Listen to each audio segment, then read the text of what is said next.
Welcome back to 1 Minute Recess, where we're trying to figure out WTF is going on right here in Nevada and around the world. My name is Annette. And I'm Maria Teresa, and we do it all while pretending it's not normal because it's not. And today is going to be another doozy, like it is every week. Annette, so are you ready to start with the rundown? Hit me. Hit me with our friends from the internet. Okay. Hit me with the bots from the internet. Yeah, so our wonderful friends on the internet, a lot of them have numbers in their names, which tells you they're obviously human. Russians. But go ahead. From the Nevada Oblast, one says, hold on, I gotta click because they wrote a lot. At K, this is on YouTube, at KC-FB8QL, although this Seems bot, legit. although this bot or Russian typist did put at least a picture in, so it's not just, a generic picture. So that's a nice try. They say, I voted to fix the treasonous dereliction of duty that was the Biden-Harris border betrayal. That's very American way of speaking. You have a door on your house/apartment so you can control who comes in. We are on our way to fixing the problem. Not perfectly, but it must be done. No. Borders are made up. Nonsense, friends. Like Russian ones. All of them. The ones that they don't want to abide by either. Because they're trying to steal people's foreign lands too. The United States doesn't believe in them either. We wouldn't kidnap the president. Right. We can't even follow our own rules. No. We're trying Good to job, take everyone. Nice try, Russian bot. Canada and Greenland are trying to shut that door, and They're we're like, just leave trying us alone. The United States needs to leave us alone. Yet we're over here bitching and moaning about immigrants. It's fascinating to me. Really good, really good. And then FAQ2, to the number 2, says, and I want you to remember the spelling of 2 of the victims of ICE before I read this, because they say, I think ICE is doing pretty good, laugh emoji. So we're cheering on murderers now. Disgusting. Mm-hmm. Yeah. That's good job, internet. Good job, bots. Here's my question. Do these trolls sit in their mom's basements at night and be like, ha ha ha ha ha, like, I got them. These are great. Or do they let Gemini help them in Google? The chat GPT trolls? Where are they thinking this shit up? Yeah, tell me a killer line, because I have nothing else to do. Literally killer. Literally killer line. We'll talk about this in a little bit, but, it is interesting to me that the killers, because it has been deemed a manslaughter now, both of them, are, in Pretty's case, the people who committed manslaughter are both Latino. So we're going to talk about that. And the fact that they've both been ruled as manslaughter is very interesting to me. So I'm not laughing in either, Maria. But you keep laughing in your basement with your mom. Yeah. These are the same people who also are crying about Charlie Kirk, right? And yeah. But make similar jokes to the way Charlie Kirk spoke. So. Yeah. Go figure. Yeah. But a good one, a new follower on the TikToks who knew TikTok would be a ray of sunshine. Cass on TikTok loved the Fallout reference when we were saying we're just really close to just making Fallout Vegas a real story instead of a fiction. Thanks for watching. Thanks for watching, friend. Yeah. See ya in the underground life, Cass, whenever we have to go down there. Or the wasteland. Yeah. Or the wasteland. But they had that whole house, that whole Fallout house, over where the old houses are. Yeah, in, by my middle school. Part of the city. So, I mean, if they could do it, we can live too.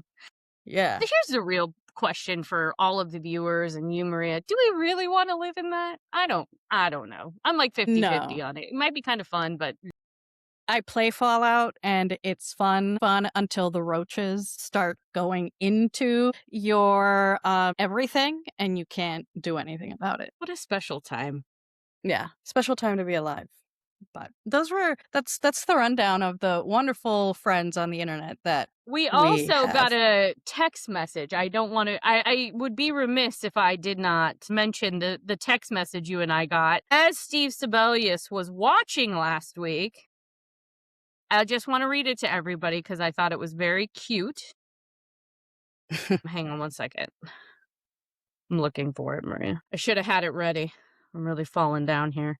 Fell off. Yes! Exclamation point. I am the number one fan! Exclamation point. We knew it, Steve. We knew it. We knew it. So we even get text messages about the podcast, friends. We even get the text. So if you got our information, you want to email us, you want to text us, you want to put information in the chat, we always want to hear from you. And you'll get my Mhm. live reactions because Maria pulls the clips at the end. Yeah. So drop on by like our wonderful friends from. Leave us a message, bots and Yeah. Steve. Yeah. Tell us what you think about the Nevada Oblast and what's going Yeah. on. All right. Well, it's once again time for the local lowdown and figuring out what the heck Nevada is up to. We're in for a doozy this week. We have some good news and then we have some typical news. So let's start with the good news first because last week was a little bit of a downer. We're not going to lie. So today, the Clark County Commission voted to move forward with an additional animal shelter. As lovers of shelter dogs, you and I both, who got our dogs from the Animal Foundation, this is great news because it's going to help with capacity issues. It's going to help with decentralizing shelter services. So this is good news. Thanks to our friend Commissioner Michael Naft. We're very excited about this. Adding services for animals in the state of Nevada is desperately needed, but here in Vegas, it's also desperately needed. So I think this is a really great thing for our community, and I was really happy to see that the county commission added it. Yeah. We've been so long overdue for any type of relief. So it's really great to see this happening. You know, we've said it a lot in our careers that sometimes when things federally are falling apart, you look to the most hyperlocal things for rays of hope, and this is one of them. So The shout good out. part about this shelter, too, is the one that currently exists, the Animal Foundation, is closer out to North Las Vegas, right? Mhm. This one's actually going to exist out by me, which has 0 services, and it's a really far distance. So this one's going to be on Tropicana and the 215. So right over here by my house, which is great. This side of town desperately needs services because animals get lost out here all the time too, especially because we have so much desert out here. And yeah, the quote from the Animal Foundation is, "We're grateful for every investment in animal welfare in the community. As the only open admission shelter in the area, we're often overcrowded, taking in nearly 90 animals a day, far more than we have space for. That kind of overcrowding creates serious challenges for our staff and the animals in our care. So this is going to allow them to add a capacity for about 650 additional animals. So this is great. Yeah, 90 More animals a dogs for day, me to rescue. and even closer to you. The I brood know. will I was grow. looking at a bearded bearded dragon today. I was like, oh, maybe I should go get it. But I think Nick would kill me. Who cares what Nick thinks? Listen, we already got the tortoises and the demon spawn named Wednesday. I think for now it's enough. We might have to get Wednesday a companion, though. She's a little lonely. Someone to boss Demons, around, truly. She is a demon. like her namesake. And that's good. Demons are necessary. So if you all have gotten a shelter dog, put a picture in the chat, friends. We want to see your little shelter. Shelter cat, shelter Mm-hmm. fish, shelter Yeah. rat, shelter tortoise. You name it, they have them at the shelter. So doesn't matter where you're at in the state or in the country. You've gotten a shelter pet, put it in the chat. We want to see your little baby. We'll put it up on next week's episode if you share them in the chat. Even you, Russian bots. If you have Even you, a shelter like Siberian Chat Husky, GPT, your animal and make it up for us. we'll take those too. Go forth. You know, You know who will never have a shelter animal? Donald Trump. But yeah, Russian bots tell us who We all tell should have us, known better. We all should have known when that motherfucker didn't have any animals. That's all I will say. huh? I don't trust people with no animals. I just don't. Unless there's like a legitimate thing, like an allergy or something like that. He has no allergy. He just has an allergy to like be humanity. Yeah. And love. He threw rocks at a baby, everyone, when he was a child. Verified, sourced it. Previous episode, look it up. All right, now let's move to the more interesting news. Our dear friend, Elon Musk, and his pools of rocks and mud, according to one of the Russian bots. Mm-hmm. Again, previous episode, look it up. Mm-hmm. So, our dear friend, Joe Lombardo, governor of the state of Nevada, did not show up to the growth and infrastructure meeting today of the Nevada legislature because we are in the interim of the Nevada legislature. Maria, what does the interim of the Nevada legislature mean? So the interim means that they have very similar committees to what they do in the regular legislature, and they do all of the business that should be done in between the two sessions that are done every 2 years. So there's like growth and infrastructure where they sometimes will do things that are kind of rolling over, or what we love to do here, studies in Nevada, and they work those along, nurse those along. But then sometimes they have to deal with actual news or issues actually happening during the interim, like this, where people have been asking and begging for anyone at the state level, at the local level, to look into not only the incidents that the rocks and the water and the mud doing, but why hasn't there been any fines? Why is the governor's office like, there's lots of questions about why, Lombardo? Why is this happening on your watch? Well, today, the questions were asked of Lombardo's administrators. They were disappointed. The lawmakers were disappointed because they had summoned representatives from the Boring Company, and governor's office was not present during the meeting about those violations and about the business conduct that has occurred and about, frankly, the cover up that has occurred by the Boring Company and the governor's office. From what I was told about the meeting, I didn't get to tune into the whole thing. There was basically a cross-examination by Senator Rochelle Wynn, as she does. So, very good. For the people who did show up, they're trying to get answers. Assemblymember Howard Watts did a great job asking pertinent questions about why this is important. Assemblymember Venice Karras has written an article with Assemblymember Cynthia Moore. They wrote an op-ed about this and calling out, especially in their districts, like, why is this happening and why is nobody doing anything about it and why is the governor actively covering it up? So that's been good. So the state lawmakers have been on top of it.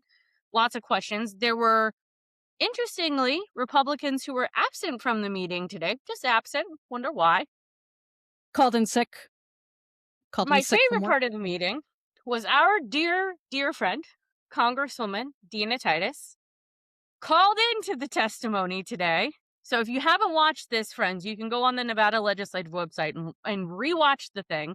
You should do that. It's all public information.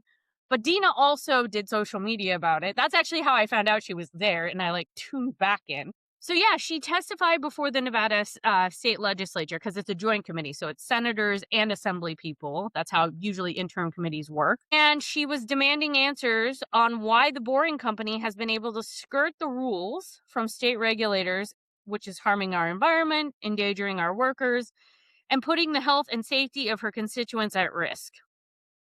It's all on her Twitter. We will post the link to her tweet. And we will post the link to the Nevada Legislative website where you can go and watch the entire hearing, where the senator and assembly people ask questions about what the heck is going on with the Boring Company and the governor's office. And you can see yourself that Governor Joe Lombardo, once again, did not show up.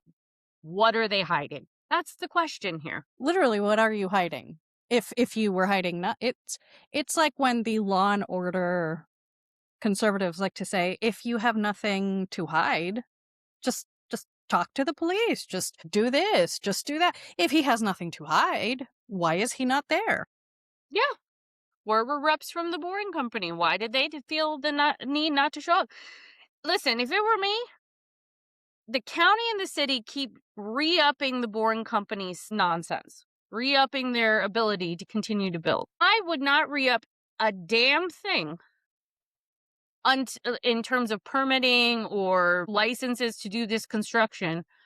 I would not re-up a damn thing until these questions get answered.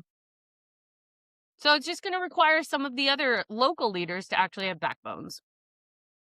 Yep, totally agree. You use the power you have and that you have been elected to have for something good. For the literal health of your people, because I don't think green liquid and things that can burn through firefighters' boots, As we've evidenced in previous episodes. because those boots are like literally made for fires and things like that. But those we've seen in one of the last episodes, firefighters actually be burned and harmed by what's down And there. it's not like that came from like a liberal progressive publication. It came from the Las Vegas Review-Journal, which is historically very right-wing, friends. And they're the ones covering the story saying this is burning firefighters, it's hurting Nevadans, it's potentially harming the environment. Like there's real stuff going on that needs to be investigated. Yeah. Yeah. Because that ain't just rocks and mud. It's just rocks and mud, that viewer said that one time. No big deal, Maria. Why are we worried? We've been kids. We've all played in sandboxes. We've all played with mud. I haven't had it burn through my skin. Speaking of fallout, that's what's probably in the mud, friends. Yeah. Yeah. Yeah. That's why we're all irradiated. Yeah. Anyways, all right, well, Boring Company, Joe Lombardo, as per usual, do better. Oy Message vey. today. Never a dull moment. All right, so last week we talked a lot about ICE and the horrific events happening in Minnesota and kind of the general vibes of ICE officers continuing to kill people. Let's start by talking about Nevada, because I think it's been a question on your mind, my mind. I know you and I have talked a little bit about it. Nick has been part of that conversation, but a lot of people are asking, when is the other shoe going to drop? And when are obviously there are ICE agents very much in Nevada. Like, we are not saying that it's not happening here. We are not telling people they should not be worried about that. That is absolutely a worry I think all of us have. But there was an article in the Nevada Independent, very well done, by Tabitha and Isabel. We'll put the link in the chat. You should look at this article. And the article basically says Nevada has avoided large-scale ICE deployment so far. A couple theories on this. I know Maria has a couple theories on this. We've talked a lot about this, but obviously the worry is legitimate because it's on a lot of our minds. But why do you think, outside of this article, and then we'll get to the article itself, why do you think the state has resisted Trump's immigration agenda so far? Obviously, we know people who have been deported here. We know people that ICE have rounded up. So it's very much happening here, but not to the scale that it's happening in some of these other cities. What are your theories on that, Maria?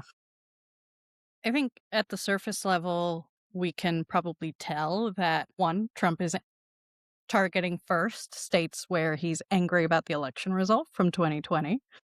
And he's just going to dig in his heels to why, it's not a coincidence about why he's constantly talking about him winning Minnesota. And also when they started actually doing the increased push. But I also think, and we talked about this a little bit, I think last week, is that they're using those cases as a testing ground to go to other states to kind of like test the reception. And I think in particular to test the reception among probably Republicans of all kinds, from the base down to all the reasonable Republicans that care about immigration. And by care about immigration, I mean in the way that Trump sees it, in the way the Republicans see it.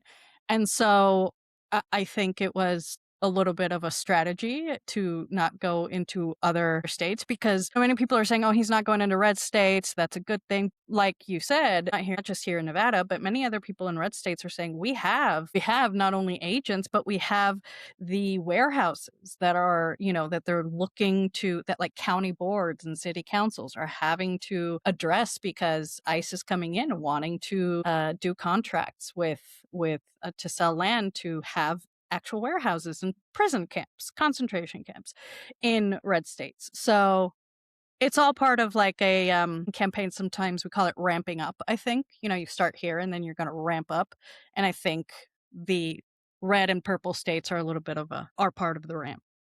Yeah. Agree with all of that. Think there's a lot of context in this article. Again, we'll post this article. It's really good. Talking about some of the different people they interviewed.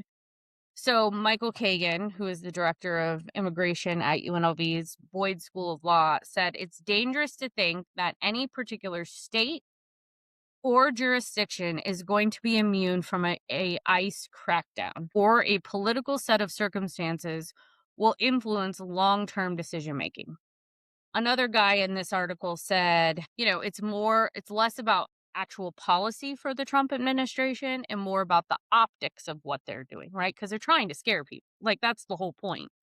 They're trying to rile up the left, piss us off, get us tired, get us aggravated, get us to the point where we just don't want to participate anymore. But at the same time, scare immigrant populations into submission, into being quiet, into just, doing what they want, and have this like tough on crime look, right? Tough on immigration look, which is bullshit anyways. I think, though, the big part of this, and this is mentioned in the article, and I think it's a really important piece of it, you touched on it a little bit, is Joe Lombardo. I think, yes, Donald Trump won this state. He predominantly won this state because Latino men broke for Donald Trump, right? Which is something new. And we have a Republican governor who has been carrying the water for Donald Trump. Now, Joe Lombardo's statement was tepid at best, 5 days, 6 days after Alex Pretty was shot, right? And so I think Lombardo has been trying really hard to kind of straddle that line and figure out how to maybe keep this out of Nevada for the most part, because he is going to have a competitive reelection campaign in November. And the last thing Joe Lombardo wants is to have ICE raids going on, large scale ICE raids where people are in the streets protesting, angry, because I was talking to my dad last week. My dad has never protested a day in his life. And he's like, if this happens in Nevada, I'm going to protest with you, right? So, like, average Nevadans, regular ass Nevadans, not people like you and I who will go protest because we just don't like ICE.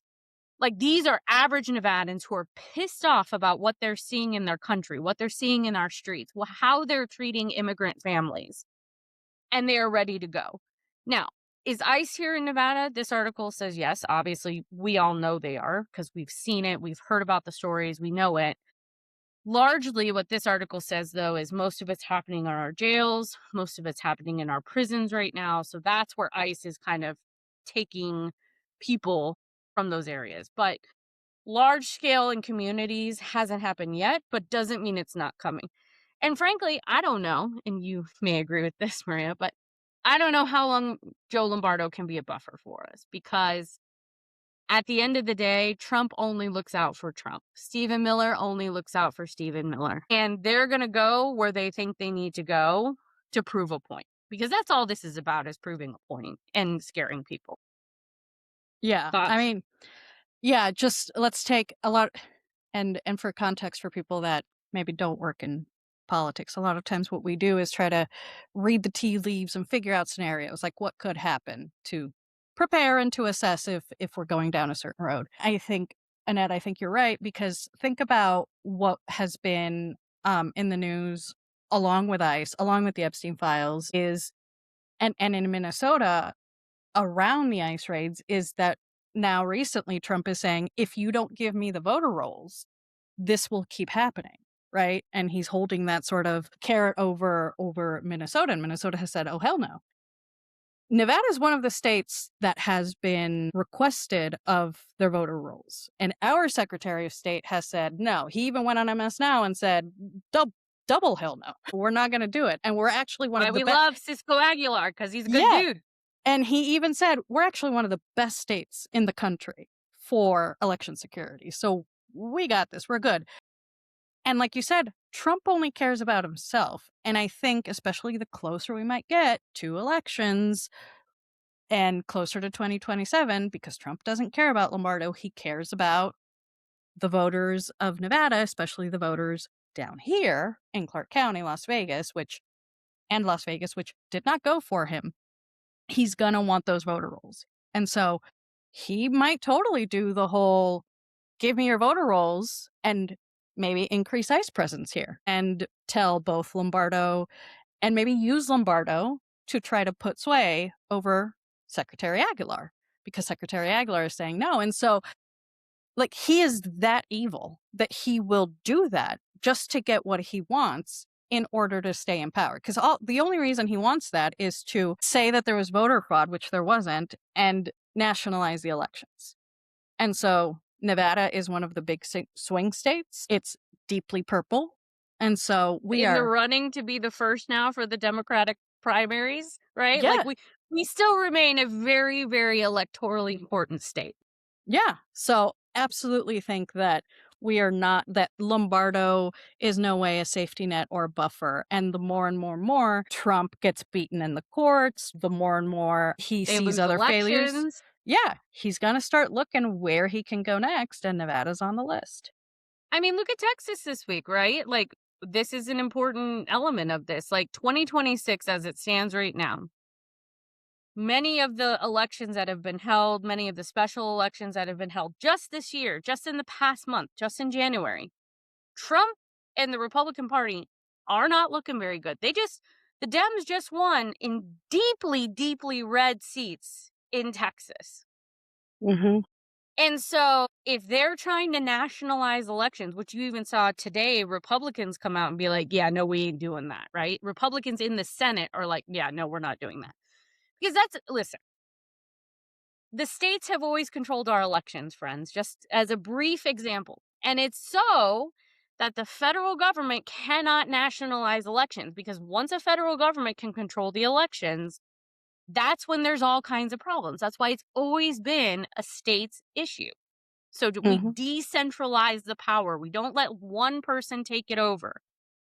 And of course, Trump wants this power grab. So he's going to use immigration. He's going to use all these other issues to try and make it an issue so he can grab that power for our elections as well, because he's delusional and still thinks he lost the 2020 election. But they also know, the Republican Party also knows, the only way they're going to continue winning elections is to steal them. And that's really what this is all about. You know, this whole nonsense around voter fraud that has been disproven time and time again. That's all this is about. But they're afraid they're going to lose in 2026. Now, let's talk about this. Say Lombardo does lose in 2026, which is a very real possibility. That's going to happen. Fingers Mm-hmm. crossed, right? And we get Attorney General Aaron Ford, or Democrat Alexis Hill, because there's a primary there, right? So they got to get through the primary, and then they got to beat Joe Lombardo, whoever wins that primary. So one of them gets out of the primary and beats Joe Lombardo. I think the moment a Democrat takes office here, especially somebody like Attorney General Ford, who has gone after Trump time and time again as Attorney General, the moment that happens, I think all of this starts to flip around. Mm-hmm. The other part of this is, and I was reading this in the Nevada Independent article we originally were talking about, you know, we've had a lot of law enforcement agencies in cities participating with ICE, working with ICE. And we know that the city of Las Vegas worked very hard to get us off the sanctuary cities list that Trump put together, which is not a real list, but Las Vegas was on it, for a myriad of reasons. Number one, we knew that they would target us with ICE. Number two, we knew that they would target us and it potentially could impact the economy and travel, right? So there was many reasons to try and get us off that list. And so one of the things Joe Lombardo has been doing is blaming Aaron Ford for us being on that sanctuary city list in the first place, which is totally false, right?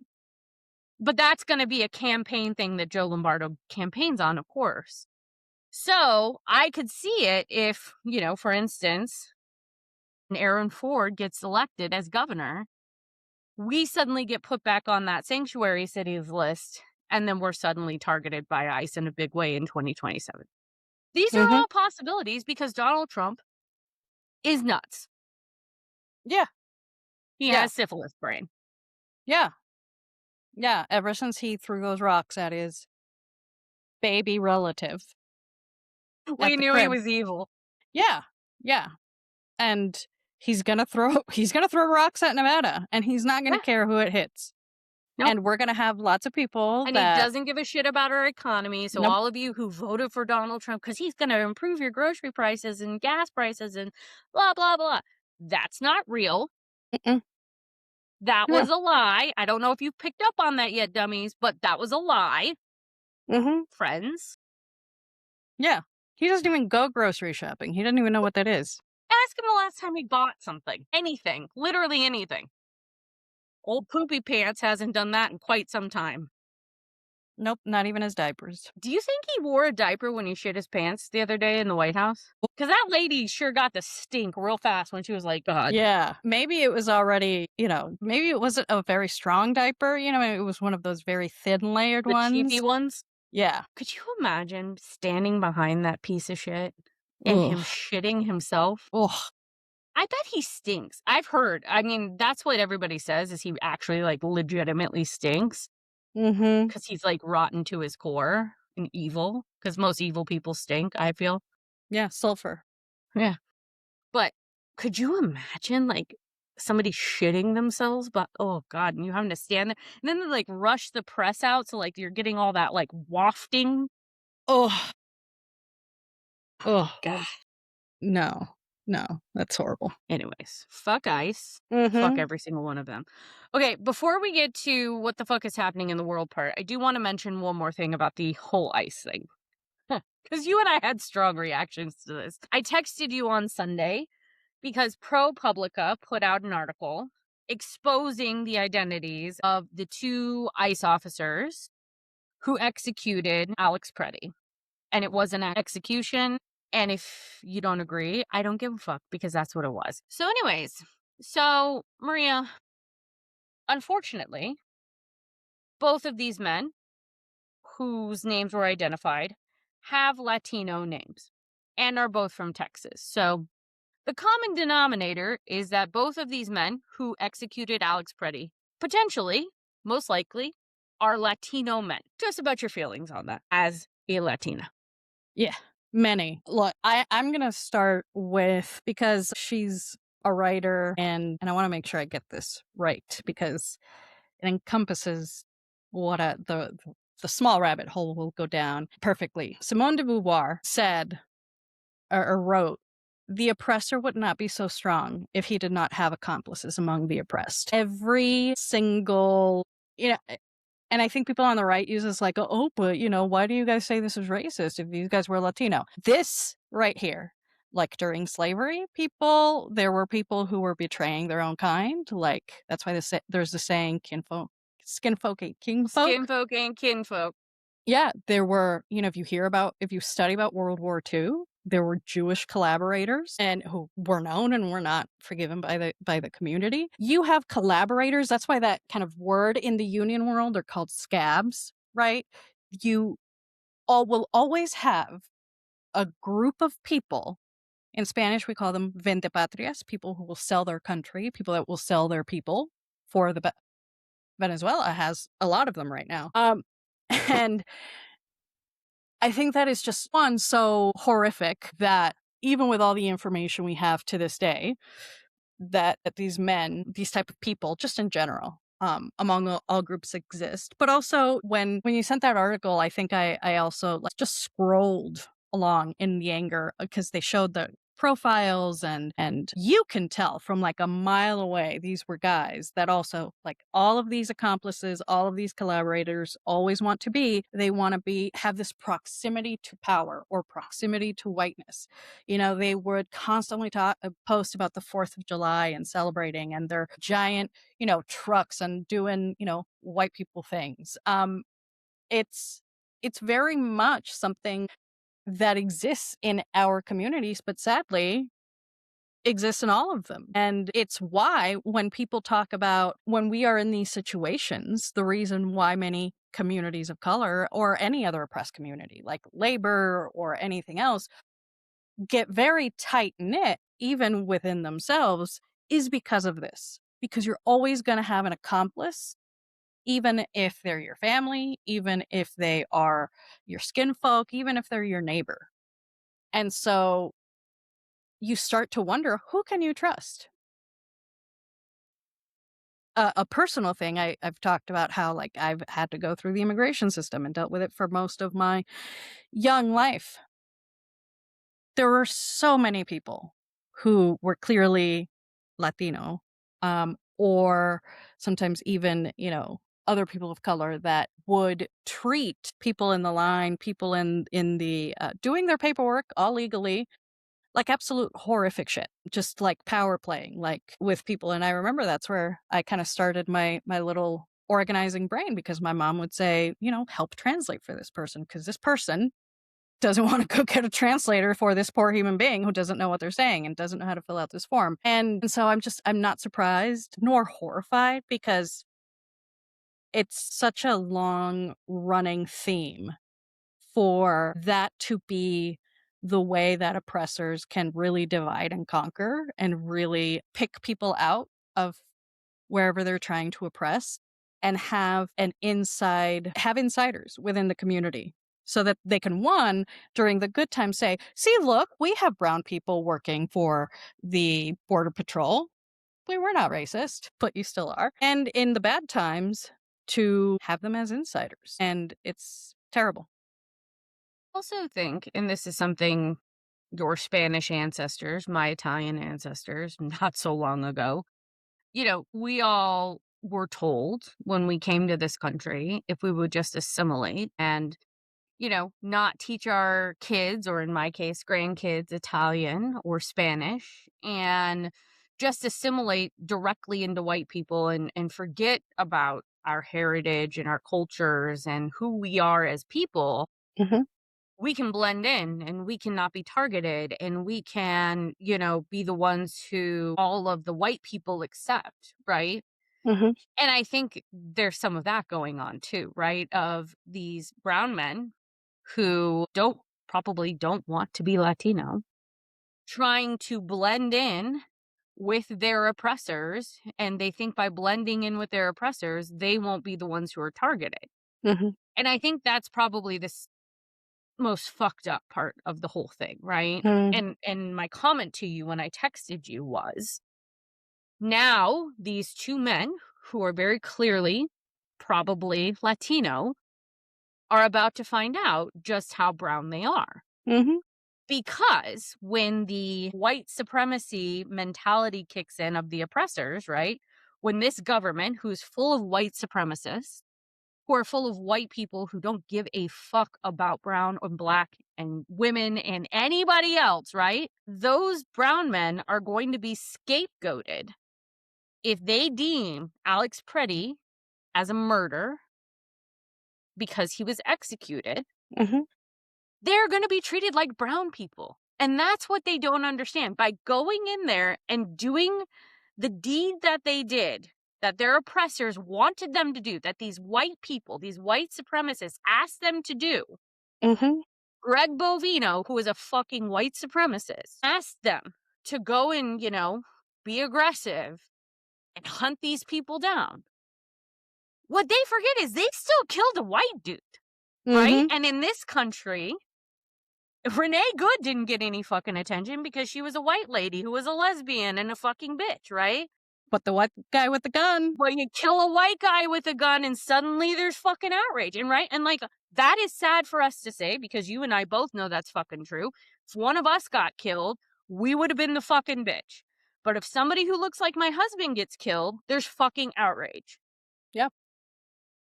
Yeah. And then you add on that it's 2 brown men that probably killed him.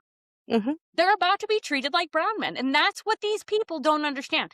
White supremacists are just using you as a tool of their oppression. They don't give a fuck Mhm. about you. Mhm. You're never gonna be one of them. Yeah. No. You're never, and I really think that the assimilation aspect is such an important part of the overall discussion, because that has been such a key part of this country, of just it, like, assimilation of even of the Irish. They were among some of the first Of in the white East people. Coast. Yeah, and because, for a lot of Anglos, Irish is just as good as an African for them. They're, savages that don't know anything, and God and Jesus, they're damn Catholics too while they're at it. They speak another language.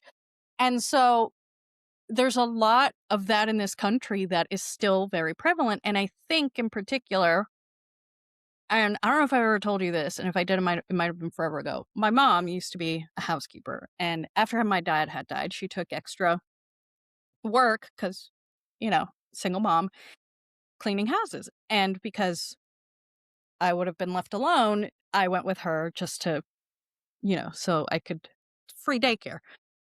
Be with your mom while she's cleaning houses. And there was this house. It was an Italian American family. Um, she lived with her grandfather. He had a picture of the Rat Pack and all that. Super Italian Vegas guy.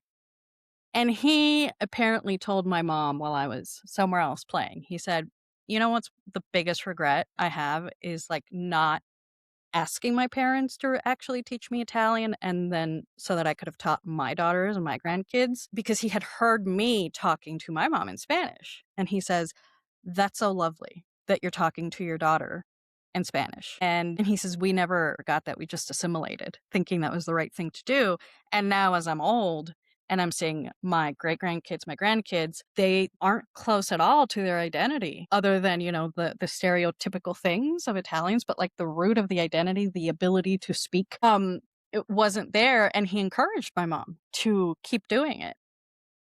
And it is something that I think really irks a lot of people. And I think, Bad Bunny winning the Grammys is a testament to that, and speaking Spanish, of the fact that, especially because a big part of the United States was Mexico, and had Spanish speaking and many other native languages speaking long before the Anglos came. I think the fact that particularly the Spanish speaking population, even throughout attempts of forced assimilation, through putting soap in children's mouths, through beating kids in schools so that they would stop speaking Spanish, I think that plays into a role of a lot of just pure hatred that is going on. And even the self-hatred, like you said, because you have these people that are trying to get proximity to whiteness by trying to be them, but in reality, they're just self-hating. And on the other side, you have people that are still saying, "I'm not going to fully assimilate."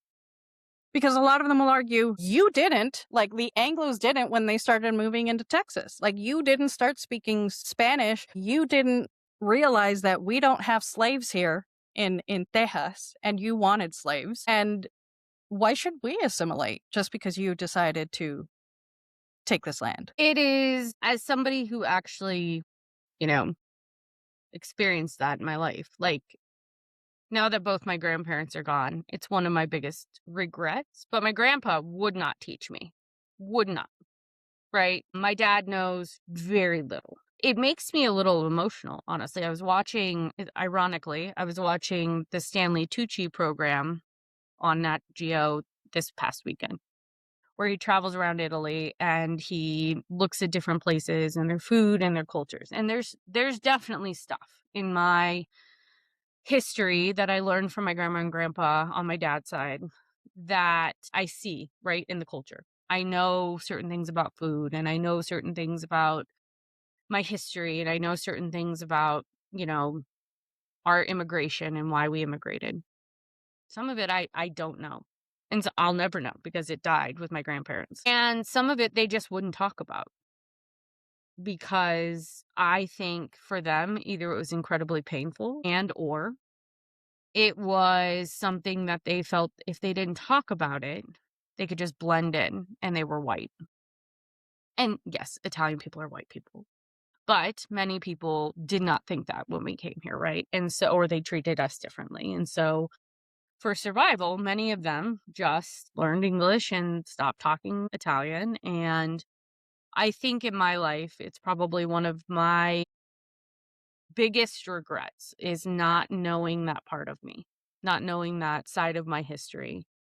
I know a lot about my mom's mom and dad. I know a lot about those grandparents. You know, they were here. They've been here for a hot minute, right? But I don't know my Italian side, and often that's the side I identify with most, right? That's what I look like the most. That's that when I went there, you went there with me, like it's the side, like the land I felt most connected to. And it's really sad to me that people who are Latino feel the need to assimilate just to fit in because I would give anything to go Mhm. back and talk to my grandparents that I knew when I was a baby. I knew when I was a little kid and ask them more about my heritage. Like I would give anything to know more about who I am and the fact that they're just they don't give a fuck and they're just going out there with white supremacists and acting just like them. Like it literally kills me when I see it. Mhm. It kills me. Mhm. Yeah. And and as part of that group, it's absolutely it makes me wonder what is gonna happen when you are older, to those people, to those self-hating people, of when your younger family members that come along will have the questions that you had and will even have the extra questions of why did you do this? Why were you like this? Because that also gets asked, right? If you were on the wrong side of history, if you were a self-hating person, younger people will start looking at you going, why did you do this? And so hopefully they figure their lives out before they're also in court being thrown under the bus by the Trump administration. Yeah, it's very frustrating. Well, Mhm. let's continue on this topic of ICE and move to our next section on what the fuck is happening in the world. So let's zoom out a little bit, go a little more global on the issue. So, NFL says ICE among federal agencies, not among federal agencies at the Super Bowl. What's your take on this, Maria? This is an ESPN article put out today, where the NFL chief security officer, Kathy Lanier, on Tuesday said that federal security presence at the Super Bowl will be consistent with past Super Bowls and that immigration customs enforcement officers will not be among the federal agencies present at Levi Stadium in California. Now, let's keep in mind, this is in San Francisco. I don't think they would look too kindly upon ICE assholes showing up. But still, even the thought of ICE showing up at the Super Bowl, which is like an American pastime now, granted, most people who go to the Super Bowl pretty fucking affluent. Like I can't go to the Super Bowl, you can't go to the Super Bowl. But there's a lot of immigrants that go. There is a lot of people from out of the country that come. It is a big celebration among many, many different types of people. And so there's going to be a lot of hype around this one with the Latino community specifically because of Bad Bunny performing. People like you and I will be watching because of Green Day. Talk to me about what ICE enforcement would have looked like had they decided to show up. And do we believe they're actually not going to show up? Is really my question. And I will never believe that they won't try to be there. I am gonna love if like Gavin Newsom himself is like at the doors working security to make sure they don't come in. Uh, but I also think that uh, I think it is what is interesting is that I think with this and Commissioner Goodell coming out and talking about how Bad Bunny is like the right choice and the entertainment choices are the right choices. I think the NFL has been reading the tea leaves and contrary to what they did to Colin Kaepernick forever ago, which they still Yeah, owe it is an ironic apology what to. stadium this is all happening at, by the way, Exactly. with Colin. Kaepernick. Yeah. It's you still need to apologize for that, but I think because of everything that happened then, I think they're like, "You know what? If the people are going one way, we gotta go with the people." And I think it says a lot about them needing to, 1, talk about ICE, 2, talk about the entertainment. And I do think, though, that the community should be ready for whether it's secretly being done or ICE just tries to incognito their way in, to look out for each other. And like I said at the top, maybe Gavin Newsom himself is just going to go up there and work the stadium to see if there's anybody that shouldn't be there. Yeah, because DHS Secretary Kristi Noem Dog Killer, so Kristi Noem Dog Killer said in October that ICE agents would be conducting immigration enforcement at the game. Mm-hmm. So this is quite the about face. Now, I know the Trump administration has been getting pretty damning PR on all of this. And for all the reasons you just listed, the NFL is like, do not come here under any circumstances. We do not want you. Do not come here. I don't know Please, you. for the love of God, do not make this about that. Yeah. Now, the real question what does Green Day and Bad Bunny do?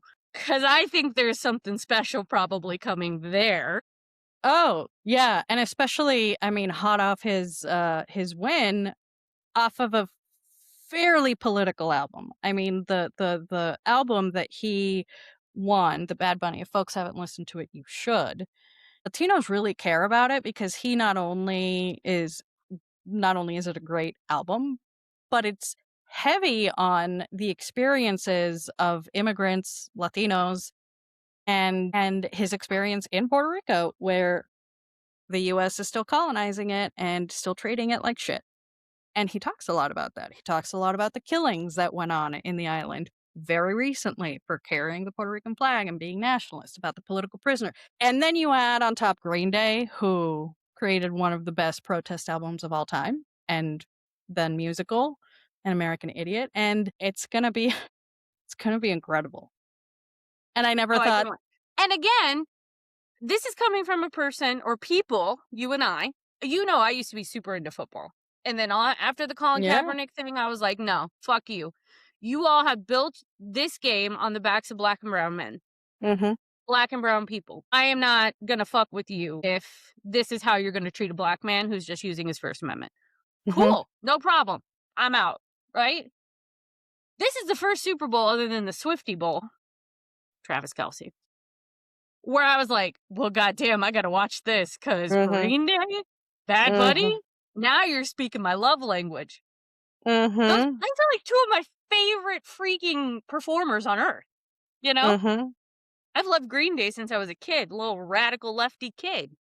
Yeah. So I'm excited. I don't know about you, but I'm real excited for this weekend. I can't wait.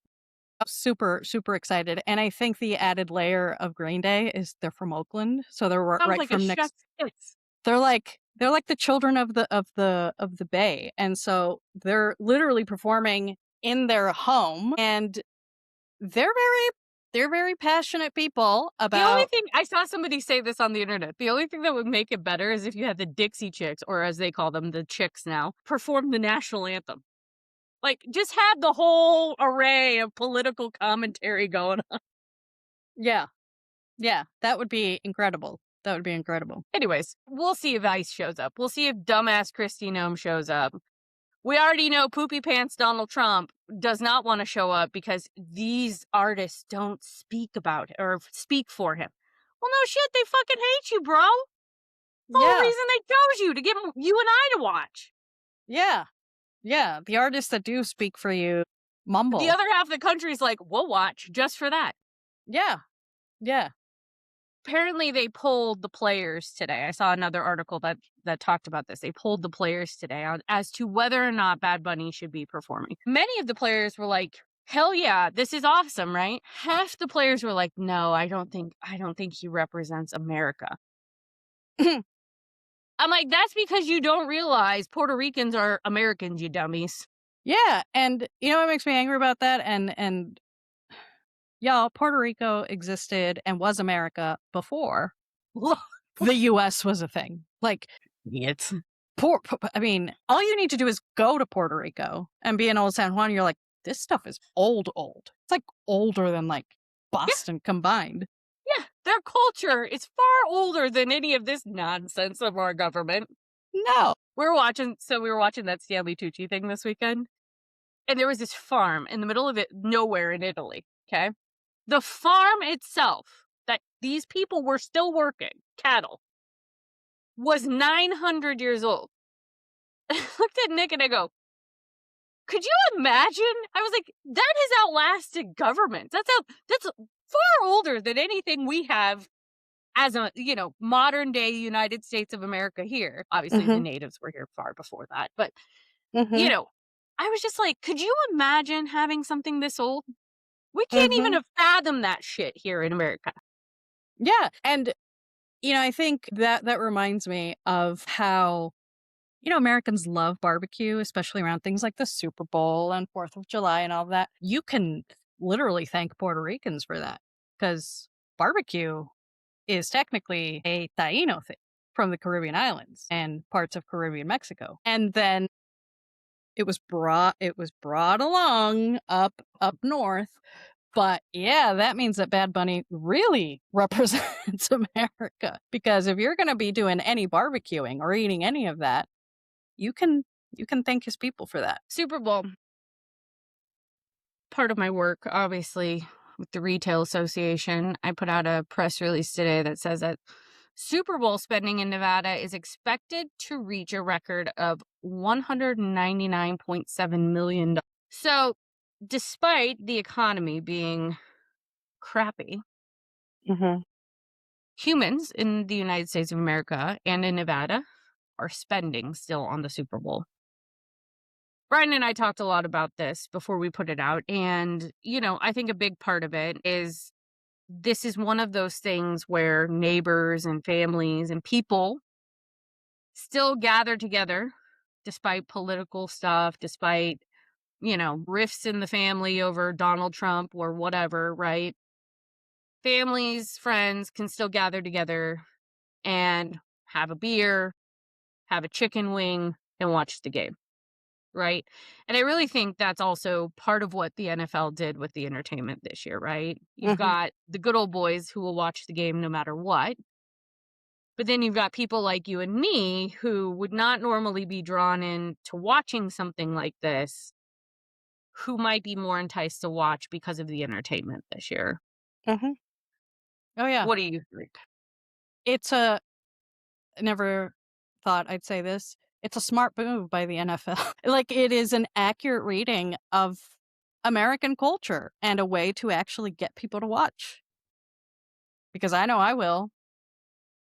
It used to be like the games and the game and the commercials, you'll watch it for the commercials. Now you're going to add in, especially after folks like you mentioned, the Swifty Bowl. I think the idea of when people started watching because you'd have like the dads watching for the game and the daughters watching because, Taylor Swift and Kelsey. And I think that that continues. And I think they like one upped it with like actually putting on entertainment that will be opposite of what like they're understanding all of their audiences in different ways and lining it up for it to be an experience for everyone. So, our press release goes on to say viewership will be up, team apparel purchases will be up, decorating, so decorations for whatever Super Bowl parties people are having will be up. This is the stat that kills me though. 14.4 million chicken wings. So the National Chicken Council projects 1.48 billion chicken wings will be consumed nationwide. Wow. Nevada's share of the feast is projected at 14.4 million chicken wings, a slight increase from last year's consumption. That's a Wow. lot of fucking chicken. It's a lot of chickens. Yeah. Yeah. We're nasty. We're eating a lot of chicken. Yeah. Yeah. That's amazing And though. then for the sports books, this is interesting. This is very Nevada stat. $150.5 million will be wagered at Nevada sports books. Mhm. That's crazy. That's insane. That's a lot of freaking money. Yeah. Anyways, yeah, I think it's just a cultural thing. And I Mhm. think that's the risk also they run if they literally round people up while they're at or watching or doing things with the Super Bowl, right? Mhm. It's true, you don't have an ice presence in San Francisco while the game is happening, but what are you going to do on Sunday while people are watching with their families and stuff? Like, that's the real question because, right, like the mere presence of ice, I think, destroys the celebration Yeah. that I think is a shared thing amongst people in the US and around Yeah. the world. Yeah. Yeah. The fear of, are we safe to be in large numbers? And Mhm. that fear hurts the economy. That's the dumbest part of the whole thing. Trump is supposed to be loving the economy and a champion for the economy. Remember all those people who voted because of the economy. Mhm. Yet you're going to do something stupid and risky with ICE that could harm the economy. Stupid. Yeah. Okay. Let's talk about our dear friends in Italy for a moment. Mhm. Since we were talking about Trump, immigration, Italy. The people of Italy are sick of Donald Trump's shit. They've been protesting all week because of the mere mention that ICE may show up to the Winter Olympics in Milan. They were pissed the fuck off this week. Google it if you don't believe us. It's a real thing. The people of Milan have been like, yeah, hell no. You're not bringing those people here. We do not want ICE in our backyard. And good on ya. Good on ya, Mhm. Italians. I see you. I see my people. But then they took it one step further. So Carnival is happening in Italy. And there Mhm. have been many amazing floats happening with Donald Trump and Putin and various others. Mhm. Maria, talk to us about the proud history our people share in Europe of protests, because I feel like European protests, in particular French, Italian, Ooh, Spanish protests, whether it's at Carnival or in the streets, or we just take it like in Europe, they just take it to the next level. it's Talk an to us art about form. that proud tradition. It's an art form, and it's why Latin American protests are extra special because they consult with their ancestors and say, what would they do? Um, yeah, there's a whether it's a right out, protest or a protest during a float or a carnival. Um, the history of protesting creatively and Europeans doing it creatively is long. There's this protest, and I don't think Americans have ever done it, and many have not heard it, that my mom would always talk about. And it's when you take the pans, your cooking pans, and I think Americans should start doing it because grocery prices aren't getting lower. And you take your cooking pans and you go outside and you make noise with the pans, not because you want to make noise, but because you don't have anything to put in the pan. And so that happened a lot, those kinds of protests. And in these protests, like where they're just showing, I think one was like the return of of the natives, and it was like a giant with feathers just grabbing Donald Trump with a receding hairline, by the way. It's like they did the toupee back correctly.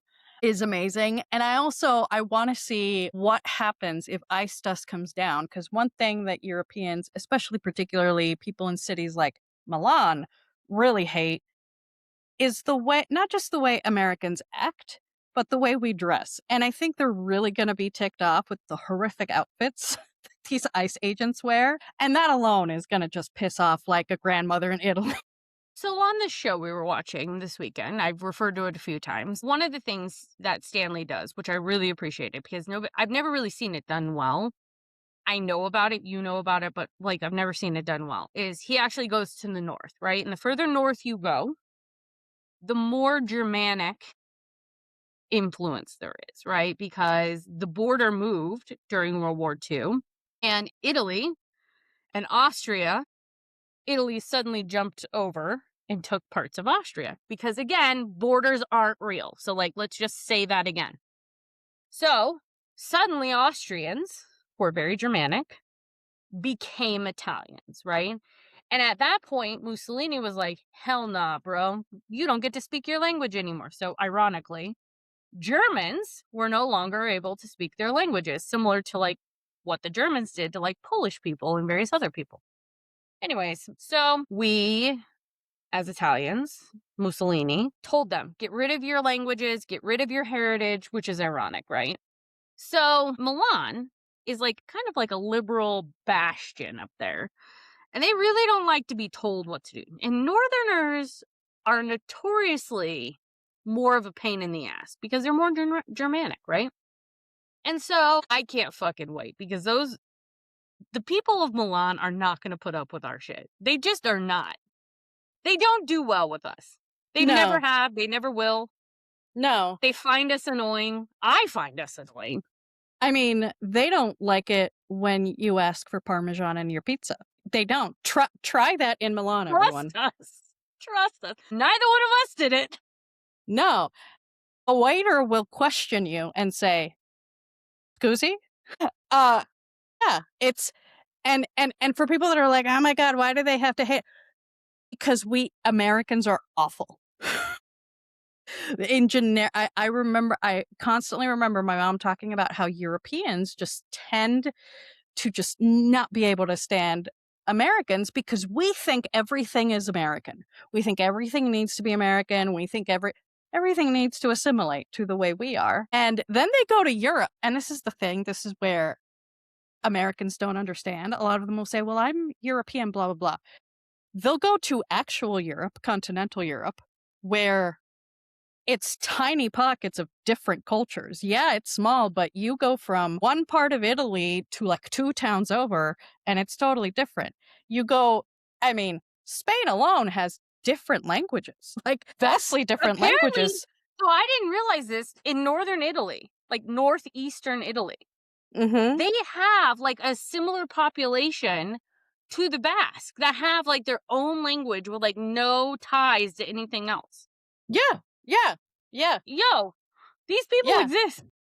Yeah, it's like they preserved their indigenous ways thousands and thousands of years because we decided to colonize each other for thousands and thousands of years.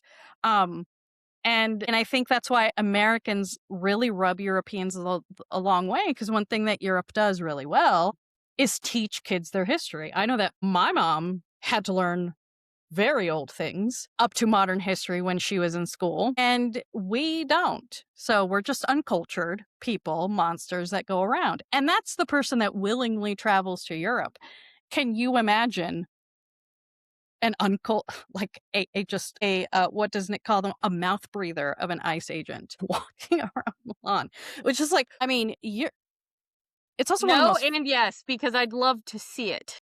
I would just love to see. I mean, and also Milan is like, it is intense. It is like the New York of Italy. It's very fast moving. The men dress very well. Everyone is just like they have their way about them.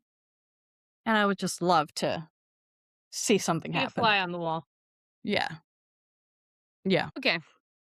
Well, Italians, do your worst. I can't wait to see what you do if the ICE agents show up.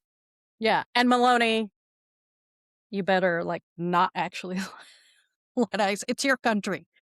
I know you love Trump, but Take care of them. Yeah, but the people of Milan don't. They're our liberal bastion of hope. No. yeah. Yeah. I mean, they're more liberal than the rest of the weirdos. Anyways, okay, let's talk about X being rated in France. Because I am into this. God bless the French. Yeah. The neighbors of both of our ancestors, which a lot of times we look at them like, oh, come on, don't be so. But that's like when we're there. When we're here, we're like, good job, French. Good job, Usually France. their protests are on point. Yeah, I mean, They're riling up their government. And apparently they're hunting down Elon Musk and raiding his ex offices. for So cyber let's talk about crimes. that. Yeah. For cyber crimes. And what I love is there's a long list of cyber crimes of all of the predatory content, the false information, but the manipulation of the algorithm is fascinating. I Because we mean, all know it happens. Happens on yeah. every single social media platform, but we definitely know Elon Musk and X, it has gotten worse since Elon Musk took over Twitter. Things have gotten worse on that shithole. Mm-hmm. Yep. I mean, the AI can produce underage inappropriate content with underage. That's horrific. And one thing to keep on the way that the Europeans are, especially our peoples of the Mediterranean, they like to get things done. And the French, they don't tolerate much. I mean, that's why they're French. They barely tolerate emails after 5 p.m. and even made a law about it. So that they're going to figure out a way to make their algorithms and their feeds less gross and actually look into Elon Musk. So good job. It's funny because speaking of Europe, it's like I think a lot of the European leaders are tired of really? Europe has to be the center of the world war again? Apparently. Listen, somebody's got to do it. And America's Because not. we're not going to do it. Yeah. Somebody's going to have to keep this shit moving. Yeah. Listen, I don't always agree with Gavin Newsom, right? Sometimes I find him a little insufferable. But I will say, him saying that the European leaders need to be the ones who are leading right now is 100% true, right?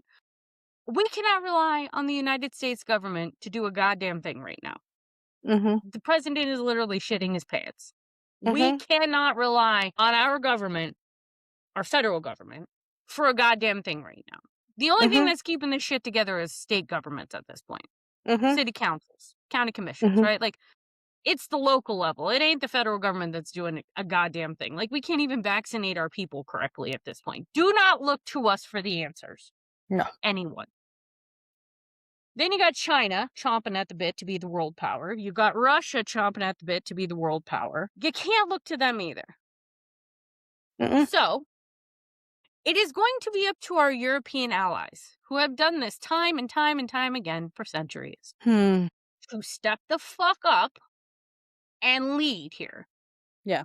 Yeah. Because, I know that. As the Canadian Prime Minister said, we are entering a new world order. Things are changing. Things are different. Somebody else needs to lead. And like many of the memes show, I know that our peoples love to just relax and drink wine and eat food.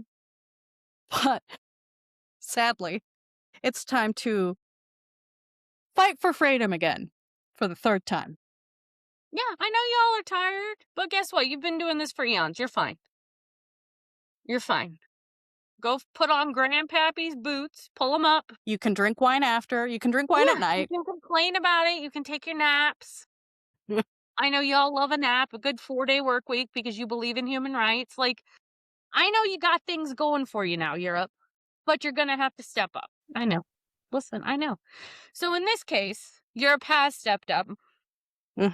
And the Paris prosecutors, so this was on France 24. The article is on France 24, but it's been all over the internet today. Paris prosecutors' cybercrime unit raids X's French office over algorithm manipulation. The raid was connected to an ongoing investigation launched in January 2025 over alleged algorithm manipulation and illicit data extraction. Sounds like a certain Doge we dealt with. Yep. So illicit data extraction that has since expanded to look at allegations of complicity into spreading child sex abuse materials. Yeah, that sounds like Elon. And sexualized deepfakes, which we know is something that Paris Hilton is working on right now in the United States because that's some shit that happened to her when she was young. And so it's a problem everywhere. And X in particular is a big, big, big, big, big part of the problem. So France is finally dealing with it. Thank you, France. Yep. Good job, France. Instead, the United States of America just put them in our government. Because we love sexual predators, as it shows in the Epstein files. The ones that weren't redacted. Yeah. Yeah. Shout out, France. Good job. Go get Elon for us. Take him away. Put him away. How do they say? Allez, allez. Go. Go. Take over. Good job, France. Arrest them all. Arrest. Put them all in. No. Lock him up. Lock him up. Lock him up. The one thing we didn't get to today, which is irritating to me, kind of coming back home, but it's a part of kind of all the immigration stuff we were talking about. Apparently, Poopy Pants Donald Trump today signed the bill to end the 4-day government shutdown. Yeah. So that's a thing. And then also, currently on CNN, which is interesting, the judge appears likely to side with Mark Kelly in case challenging the Pentagon's efforts to punish him over illicit orders video. Mm. So those are 2 topics we'll be following for next week. Because, as usual, there's always something else. There's always The last thing, and this is something also for the world stage that we'll be watching, is a U.S. carrier shot down an Iranian drone today. That's sure to piss some people off, I'm sure. That's going to help. Yeah. Was it even an Iranian drone, or are they just making it up to go after Iran? Or did you just paint Who knows? Yeah. What was it? An Iranian drone? Wink, wink, nod, nod, Israel. We see you. Hey, somebody's out there hand painting an Iranian flag on the side of the drone, covering up the blue and white paint. Did the colors wrong and everything. I mean, come on, y'all. Like, you're friends with Putin, you know, you're on the board of peace. Board of peace. It's I see the play on words. They're bored of peace. They're just bored of peace. So they're not going to have it anymore. Every week we do this podcast, there's like 9,000 things we can't get to because there's just simply not enough time for the level of stupid that happens on a daily basis. So we wait 7 days to film. And by 7 days, there's 7 million things to talk about. Yeah. Terrific. Another doozy. Another doozy of a day. By the way, happy Black History Month, everyone. God bless. Yes. We'll do something special for that this month. It's also Lunar New Year, so we should do something special for that too. That's coming up. Absolutely. Maria, that's all I got for the week. I'm exhausted. Same here. Another week in Trump's America. Yeah. Survive another week, hopefully. All right. Any hot takes or headaches this week for you? Anything you want to bring up, talk about, think about? Just good job, Europe. Keep it up. We're just don't pay attention to the meth house that is us. Apparently, there was a literal fucking meth lab over by you. The biolab? Yeah. The biolab. Yeah. I could also just be irradiated too. Girl, they had like malaria. I told Nick, I was like, thank God I'm still on my malaria pills from Vietnam. Yeah. They're cooking up malaria and HIV and all kinds of shit. Apparently a bunch of people got sick. I was like, what the fuck, bro? We got enough problems. We don't need to be cooking shit in the garage. Yeah. Go to places where nuclear tests weren't done. Like, when I saw that on the news, I was like, I decided to kind of tune it out because I was like, bro, do we not have enough problems already? You're going to be cooking shit in your garage? Yeah. And if people are going, what? Yeah. If you're in Vegas. That's a literal thing. Google it. Yeah. In Las Vegas. Yeah. And apparently California too. Yeah, it's like connected. Chinese might be involved. But yeah, if local folks are wondering if it's in their neighborhood, yeah. If you're in the northern Vegas area, it was around Sugar Springs Drive in East Washington. Yeah, weird, man. So good luck to all of us within whatever radius. Never been so happy to live over in Mountain's Edge. I'm like, yeah, I'm all the way over here. At least the biolab didn't get me this time. All right, well, that's the final bell, Maria. Yeah. Time to call recess. Let's gavel out, babe. Yeah. On another great week. Yeah.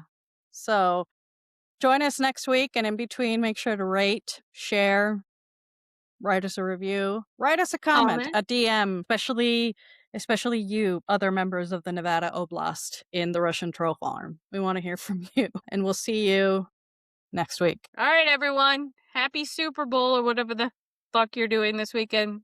See you next Bowl. week. Be safe. Bye.